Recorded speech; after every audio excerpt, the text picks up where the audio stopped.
নেতৃবৃন্দকে, জামাত ইসলামীর প্রতি মানুষের যে সহানুভূতি, মানুষের যে ব্যাপক সমর্থন আমরা দেখতে পাচ্ছি। আমাদের নারী কর্মীদের কাজের কারণে তাদের উপর হামলা করা হচ্ছে, নারীরা যাতে যেতে না পারেন নির্বাচন কেন্দ্রে সেই জন্য বিভিন্ন হুমকি দেওয়া হচ্ছে, তাদেরকে বিভিন্ন কাল্পনিক অভিযোগগুলো করা হচ্ছে। অলরেডি তাদের একজন নেতা বলেছেন ব্রিফিং এ যে নারীদেরকে অবশ্যই বোরকা খুলে যেতে হবে।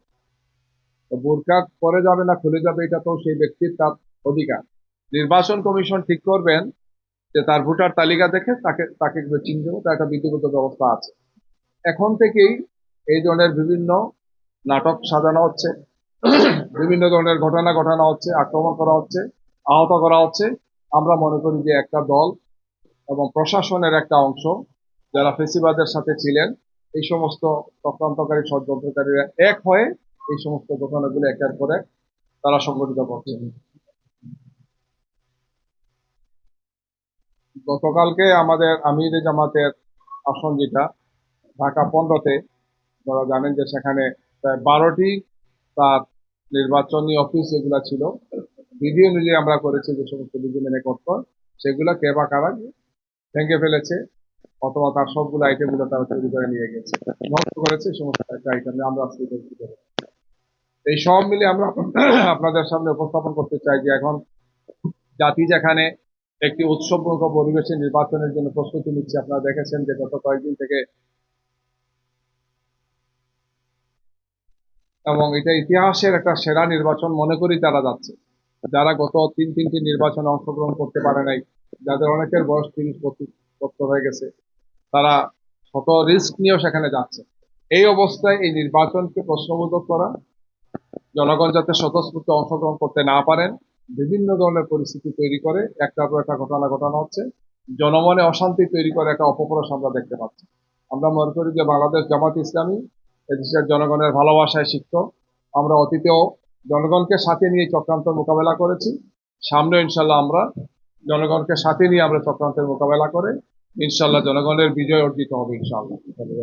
যে ওভারঅল যে কথা আপনাদেরকে দেখানো হলো এই ভিডিও ক্লিপের মাধ্যমে, সেখানে কয়েকটি বিষয় জাস্ট যে ঘটনাটার আরম্ভ হয়েছে, তিনি গিয়েছেন, আমি আগে বলেছি প্রথমে যে ঢাকা বিমানবন্দর যেটা শাহজালাল বিমানবন্দর তিনি গিয়েছেন, এন্ট্রি পয়েন্টে তাকে কেউ কোনো ক্লিয়ার হয়েছে, সেখানকার অফিসার বলেছেন যে এই ব্যাপারে কোনো বার নাই। এটা বাংলাদেশে যে কোনো ব্যক্তি এটা জানেন যে আমি আমার সম্পদ, আমি আমার অর্থ, আমি আমার যে কোনো কিছু নিয়ে বৈধভাবে চলাফেরা করতে পারি।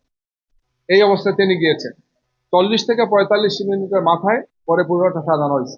এসপি সাহেব এখানে আসার কথা, তার ডিউটি এয়ারপোর্টে নয়, সাংবাদিকদেরকে তিনি ডেকে নিয়ে আসছেন, এনে এই টোটাল নাটকটা তারা করেছে। এবং খুবই অ্যালার্মিং যেটা হচ্ছে যে বিমানবন্দরে যে গ্রিন চ্যানেল বা সিকিউরিটি যে চ্যানেলটা আছে, সেই চ্যানেল একটা খুবই সফিস্টিকেটেড এবং খুবই সিকিউর প্লেস। এখানে কোনো অবস্থায় এটা পাবলিক হওয়ার কথা না, কিন্তু কয়েক মিনিটের মাথায় এটা চলে আসছে মিডিয়াতে।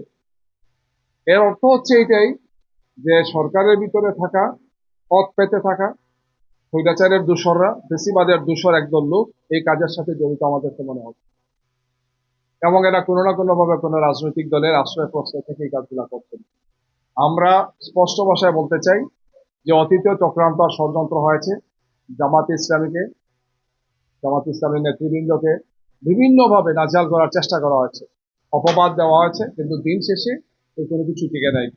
জনগণের সমর্থন এবং ভালোবাসায় সিক্ত এই সংগঠন ইনশাল্লাহ আগামীকালকের যে বাংলাদেশের ইতিহাসের সবচেয়ে সেরা নির্বাচনের প্রত্যাশা আমরা করছি, গণভোট এবং জাতীয় সংসদ নির্বাচনে জনগণের স্বতঃস্ফূর্ত অংশগ্রহণ হবে। আমরা আমাদের পক্ষ থেকে সর্বাত্মক সহযোগিতার কথা বলেছি সবাইকে, এবং জনগণকে আমরা আশাবাদী করতে চাই যে আপনার নির্ভয়ে নিঃশঙ্ক চিত্তে আপনারা উৎসবমুখ পরিবেশে পরিবারের সদস্যদেরকে নিয়ে আপনারা ভোটাধিকার প্রয়োগের জন্য এগিয়ে আসুন। ইনশাআল্লাহ আগামীর বাংলাদেশ এই দেশের মানুষেরই বাংলাদেশ হবে। চক্রান্ত আর ষড়যন্ত্রকারীরা এই চক্রান্ত আর ষড়যন্ত্র সফল হবে। আমরা একটি নিরাপদ এবং মানবিক বাংলাদেশ গড়ার জন্য আমরা কাজ করে যাচ্ছি। সবাইকে ধন্যবাদ।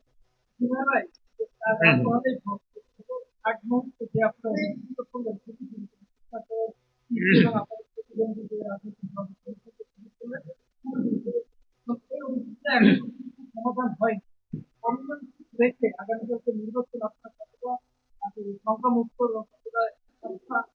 রাখতে চান?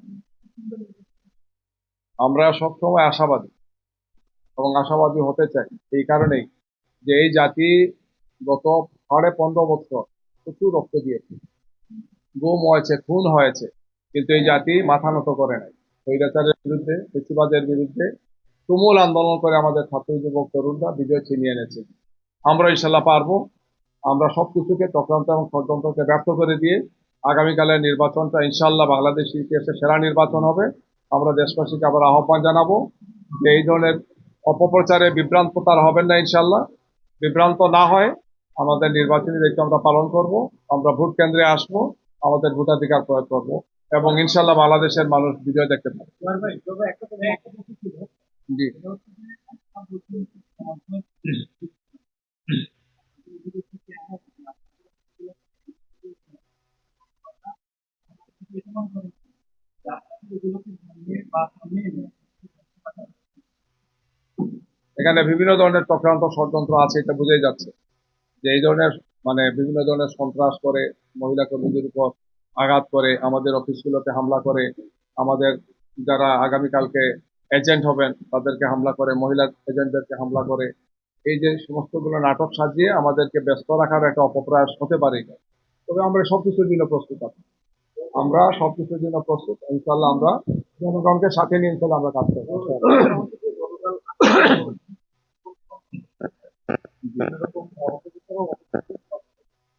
এখন যেটা হচ্ছে আপনারা প্রথমগুলি দলের পক্ষ থেকে আপনারা আপনাদের যারা পরিচালনা করছেন তারা এত টাকা বহন করছেন অথবা তারা এগুলো নিয়ে যাচ্ছেন, এই বিষয়ে কোনো নির্দেশনা আমাদের ছিল কি?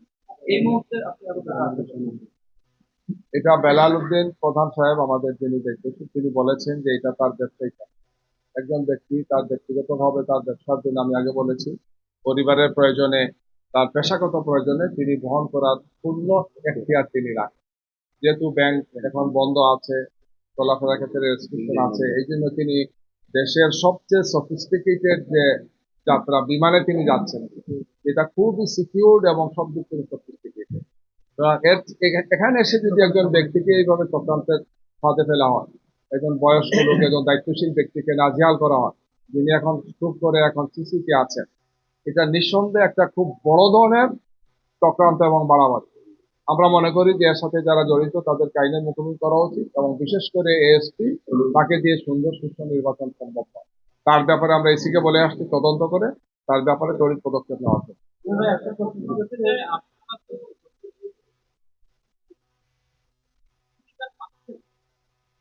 আমরা সব বিষয়গুলো জনগণকে জানাচ্ছি, আপনাদের মাধ্যমে দেশবাসীকে জানাচ্ছি, ইসিকে বলছি, স্থানীয়ভাবে ইলেকটোরাল কমিটিতে যারা আছেন, রিটার্নিং অফিসার আছেন, সহকারী রিটার্নিং অফিসার আছেন, আমাদের প্রত্যেকে জানাচ্ছি।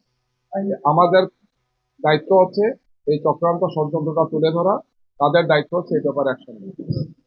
আপনাদের একটা কিন্তু অনেক কিছু মানে করতে ভাই যেমন কি বলেন আপনার উত্তরসূরিরা আজকে নাচুরি করছে এই বছরে আপনার আমরা পূর্ণ প্রস্তুতি আছে। আমাদের একটা আসন জানানো হয়েছে শেরপুরে, জামাত ইসলামীর এবং 11 দলের প্রার্থীরা অত্যন্ত তৎপর আছেন, সাহসিকতার সাথে কাজ করছেন। সমস্ত চক্রান্ত এবং ষড়যন্ত্রকে আমরা ব্যর্থ করে দিয়ে ইনশাল্লাহ বিজয় আমরা ছিনিয়ে আনবো। ভাই এখন আমাদের দেশে এগুলো একটু মধ্যে অভিযোগ আর কিছু মিডিয়া ফোন করতে আপনাদের জিনিসগুলোকে করানোর চেষ্টা পৃথিবী কি এই দিকে গেলে আপনাদের দেশটি বিরুদ্ধে এবং নিজের আমাদের বক্তব্য আমরা দিয়েছি, আপনাদের সামনে এটা পরিষ্কার করেছি। আমরা আইসিকে বলেছি এবং আইনি পদক্ষেপ বিধিবদ্ধ নিয়ম অনুযায়ী যে সমস্ত কিছু করে আমরা সেগুলো করছি। জি বলেন।